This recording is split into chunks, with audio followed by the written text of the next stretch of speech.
ஊடகங்கள் அவரை ஒரு பெரிய ஹீரோவை போல தாவேகா வந்து இப்படி அடிச்சு சாச்சிருங்கிறது போல ஒரு சீன் கிளியர் பண்ணி அதை வந்து இது பண்ணிக்கிட்டே இருக்காங்க.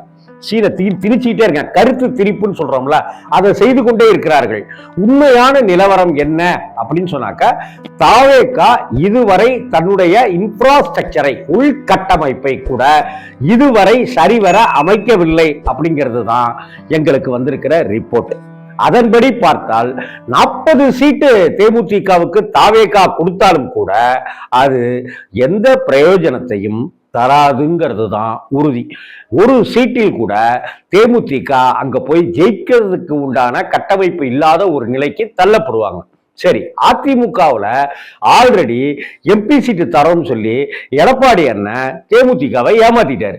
அது ஒரு பக்கம் இருக்கு. அவமானம். இங்க கௌரவம்ங்கிறது ரொம்ப ரொம்ப முக்கியம் இல்லையா? சுயமரியாதைங்கிறது ரொம்ப ரொம்ப முக்கியம்.